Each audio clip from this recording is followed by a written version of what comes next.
Hello, my dear students. Good morning to all of you. This is Ravindra Kumar. Today I have come with a new topic, Holi festival. जैसा कि मैं आप सभी को बता दूं दोस्तों कि बहुत ही जल्द एक नया फेस्टिवल आने वाला है, होली का त्यौहार, जो कि प्रत्येक वर्ष होली का त्यौहार भारतवर्ष में बड़े ही धूमधाम से मनाया जाता है और होली को कलर फेस्टिवल भी कहा जाता है। और प्रत्येक वर्ष हम लोग होली त्यौहार का इंतज़ार करते रहते हैं कि कब फेस्टिवल आएगा और हम लोग होली मनाएंगे बहुत ही धूमधाम से और घर में अच्छे अच्छे खाना बनेगा, हम लोग खाएंगे और ख़ास करके छोटे बच्चे तो और भी बहुत ज़्यादा खुश होते हैं। लेकिन अगर आपसे कोई पूछता है कि होली का त्यौहार क्यों मनाते हैं, होली कब से मनाया जाता है, तो अक्सर आपने देखा होगा कि छोटे बच्चे अपने पेरेंट्स से, अपने भाई से, अपने बहन से पूछते रहते हैं कि होली का त्यौहार क्यों मनाते हैं, तो ज़्यादातर कुछ कुछ बोल करके निकल जाते हैं और सही सही जानकारी नहीं दे पाते हैं। तो क्या दोस्तों आपको पता है कि होली का त्यौहार प्रत्येक वर्ष क्यों मनाया जाता है, इसके पीछे का क्या इतिहास रहा है? तो अगर आपको जानकारी है तो बहुत अच्छी बात है, वीडियो को लाइक कर दीजिए और अगर नहीं पता है तो वीडियो को लास्ट तक देखिए। मैं आपको पूरा कोशिश करूंगा कि जो भी इसमें स्टोरी है, कहानी है, उसे बताया जाए और बहुत ही मज़ा आएगा आपको सुन करके। तो चलिए बिना समय गए स्टार्ट करते हैं वीडियो को। कि क्वेश्चन ये है कि होली का त्यौहार प्रत्येक वर्ष हम लोग क्यों मनाते हैं। तो हम सभी जानते हैं कि होली के त्यौहार जब आता है तो लोग बड़ों को गुलाल लगा करके आशीर्वाद लेते हैं और छोटों को गुलाल लगा करके प्यार लेते हैं। और जो भी लोग एक दूसरे से बैर रहता है, दुश्मनी रहता है, खटपट रहता है, वो सभी लोग होली के त्यौहार पे सारे कुछ भूल करके गले मिलते हैं और बड़े ही धूमधाम से मिल बांट करके खाते हैं और होली का त्यौहार मनाते हैं। लेकिन इसके पीछे का कारण क्या है, आइए हम लोग जानते हैं। तो हिंदू पौराणिक कथाओं के अनुसार ऐसा बताया जाता है, ऐसा लिखा गया है, ऐसा बोला जाता है कि हिरण्यकश्यप करके एक राक्षस था जो मायावी था और बहुत ही ज़्यादा शक्तिशाली था। वो विष्णु भगवान का पूजा करता था और पूजा करते करते उसने वरदान में मांग लिया था कि हे भगवान, मुझे कुछ ऐसा वरदान दीजिए जो इस संसार में मुझे कोई ना मार सके और ना ही मुझे कोई दिन में मार सके, ना ही कोई मुझे रात में मार सके, ना ही कोई मुझे घर के बाहर मार सके, ना ही कोई मुझे घर के अंदर मार सके।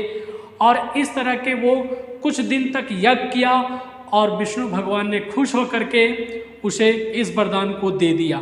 जब से उसे इस वरदान मिला तब से वो धीरे धीरे उसको घमंड बढ़ता गया और बढ़ते बढ़ते बढ़ते अपने लोगों पे बहुत ज़्यादा अत्याचार करने लगा और वो बोलने लगा अपने समाज में कि मुझे राजा मानो, मैं ही भगवान हूँ, विष्णु भगवान जैसे हैं उसी माफिक मुझे भी पूजा किया जाए। लेकिन लोग, जनता लोग इस बात को मानने से इनकार कर देते थे, तो उनको प्रति बहुत ज़्यादा ये गुस्सा व्यक्त करता था हिरण्यकश्यप और उसे बहुत ज़्यादा भारी भारी दंड दिया करता था। लेकिन कुछ समय बीतने के बाद हिरण्यकश्यप का एक लड़का पैदा हुआ और उसका नाम था प्रहलाद। और जब प्रहलाद बड़ा हुआ तो देखा कि अपने समाज के लोग, अपने गांव के लोग, अपने मोहल्ले के लोग मेरे पिताजी को भगवान मानते हैं। तो पता चला कि भगवान सिर्फ देख करके मानते हैं, डर से मानते हिरण्यकश्यप के, हकीकत में कोई भगवान मेरे पिताजी को नहीं मानता है। और इस बात को उसे अच्छा नहीं लगा और हिरण्यकश्यप का जो कर्तव्य था, जो काम था, जो उसका नेचर था, वो लोगों के प्रति सही नहीं था। लोगों को बहुत ज़्यादा सताया करता था, डराया करता था और उसे जो बात उसका नहीं मानते थे उसे लोगों को बहुत भारी भारी दंड दिया करता था।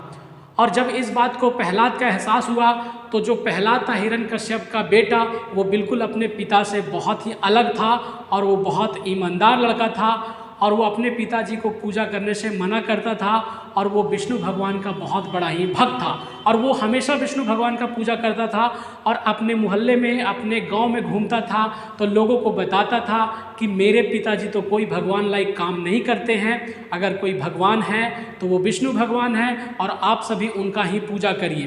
तो दिन प्रतिदिन देखते देखते हिरण्यकश्यप अपने बेटा प्रहलाद से बहुत ज़्यादा परेशान हो चुका था कि क्या किया जाए। मेरे समाज के लोग, मेरे गांव के लोग, मोहल्ले के लोग, सोसाइटी के लोग, सभी लोग मुझे भगवान मान रहे हैं, लेकिन मेरा बेटा ही मुझे भगवान नहीं मानता है। तो वो बहुत ज़्यादा उसे पनिशमेंट भी किया अपने बेटे को, लेकिन उसमें कोई भी बदलाव नहीं हुआ। और जब भी वो बोलता था कि अगर कोई भगवान है इस दुनिया में तो वो विष्णु भगवान है, और मैं विष्णु भगवान का ही पूजा करता हूँ, करता रहूँगा, आपको मैं पूजा नहीं कर सकता क्योंकि आप उस लायक काम ही नहीं करते अच्छा कि मैं आपको भगवान मानूँ। तो हिरण्यकश्यप ने एक बार प्लान बनाया, और योजना बनाने के बाद वो अपनी बहन को बुलाया। उसकी बहन का नाम था होलिका, और होलिका को एक वरदान था, उसके पास एक चादर था, एक कपड़ा था। वो एक ऐसा कपड़ा था, चादर था, जो अगर कोई ओढ़ करके उसे ढक करके बैठ जाए आग में कहीं भी तो वो जलने से बच जाएगा, ऐसा उसे वरदान मिला था। वह उस कपड़ा में ऐसा कुछ जादू था। तो हिरण्यकश्यप ने अपनी बहन से रिक्वेस्ट किया कि ऐसा करो बहन, इसे एक दिन ढेर सारा लकड़ी इकट्ठा करो और इसे वहीं पर दंड दिया जाएगा, इसे जान मार दिया जाएगा। तो कुछ इसी तरह के घटना हुआ। एक दिन ढेर सारा एक जगह पे लकड़ी इकट्ठा किया गया, और फिर वहाँ पे आग जला करके प्रहलाद को बुलाया गया और बोला कि चलो आज तुम्हारा परीक्षा होता है, देखते हैं तुम्हारे विष्णु भगवान में कितना पावर है, कितना ताकत है, आज तुम्हें कौन बचाएगा, आज तुम्हें मृत्यु दंड मिलेगा। तो वो मुस्कुराता रहा प्रहलाद, और उसे भगवान पे बहुत ज़्यादा भरोसा था कि मुझे कुछ नहीं होगा, क्योंकि वो बहुत ज़्यादा ईमानदार था और बहुत ही सच्चा भक्त था विष्णु भगवान का। और वो बहुत मुस्कुराते हुए अपनी बुआ के गोद में बैठ गया। बाकी लोग सब पूछे कि क्यों प्रहलाद, तुम इतना मुस्कुरा क्यों रहे हो, तुम तो अभी कुछ देर बाद मृत्यु होने वाला है तुम्हारा, तुम आग में जल जाओगे। तो उसने कहा कि मुझे भगवान पे पूरा पूरा भरोसा है, और मैं भगवान का बहुत बड़ा भक्त हूँ, बहुत दिल से मानता हूँ, मुझे कुछ नहीं होने वाला है। तो जो लोग वहाँ पे प्रजा लोग थे वो देख रहे थे, हिरण्यकश्यप भी देख रहा था। और होलिका ने क्या किया, अपने भतीजे को गोद में बैठा लिया और उसके बाद जलता हुआ आग में जाकर के बैठ गया। लेकिन कुछ ऐसा हुआ, तेज आंधी चला, तेज तूफान आया, तेज हवा चलने लगी, और किसी कारणवश से क्या हुआ कि जो होलिका चादर ओढ़ के बैठी थी अपने भतीजे को लेकर के प्रहलाद को, वो किसी कारणवश चादर जो था उड़ गया अचानक से, और प्रहलाद वैसा ही बैठा रहा, आंख बंद करके अपने भगवान का नाम लेता रहा और मुस्कुराता रहा। और विष्णु भगवान पूरा देखते रहे, और उसे बचाने के लिए उन्होंने पूरा कोशिश किया। और जब चादर उड़ गया तो होलिका अचानक से, उसको समझ में ही नहीं आया कि क्या हो गया, और वो जलने लगी, छटपटाने लगी। और कुछ ही देर में सोचते सोचते सोचते होलिका ने पूरा जल करके राख हो गई।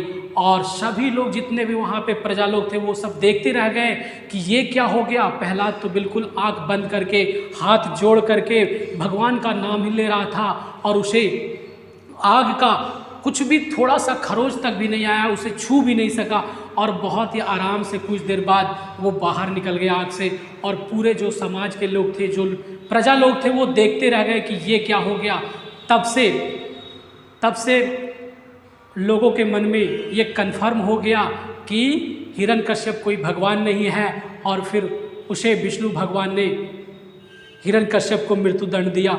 और तभी से प्रत्येक वर्ष होली बड़े धूमधाम से भारतवर्ष में मनाया जाता है। इवन दूसरे देशों में भी बहुत ही धूमधाम से होली मनाया जाता है। और होली में लोग एक दूसरे से गुलाल लगा करके, रंग डाल करके बहुत ही प्यार से मिलते हैं, आशीर्वाद लेते हैं बड़ों से, और छोटों को प्यार देते हैं, और सारे दुश्मनी भूल करके बड़े ही धूमधाम से होली मनाते हैं। तो उम्मीद करता हूँ दोस्तों कि ये आपको कहानी, छोटा सा प्रयास अच्छा लगा होगा। अगर वीडियो अच्छा लगा हो तो वीडियो को लाइक करिएगा और कमेंट करके बताइएगा कि जानकारी कैसा लगा। और अपने जो भी भाई बहन हैं जो भी स्टूडेंट है उनके बीच आप इस वीडियो को शेयर कीजिएगा, और चैनल को अभी तक सब्सक्राइब नहीं किया है तो चैनल को सब्सक्राइब कर लीजिएगा, ताकि आपका एक लाइक एक सब्सक्राइब मुझे और भी ज़्यादा अंदर से मोटिवेट कर सके और मैं आपके लिए और भी अच्छे अच्छे वीडियो बना सकूं। तब तक लेते हैं आपसे विदा, फिर मिलेंगे नए वीडियो में। जय हिंद, जय भारत दोस्तों।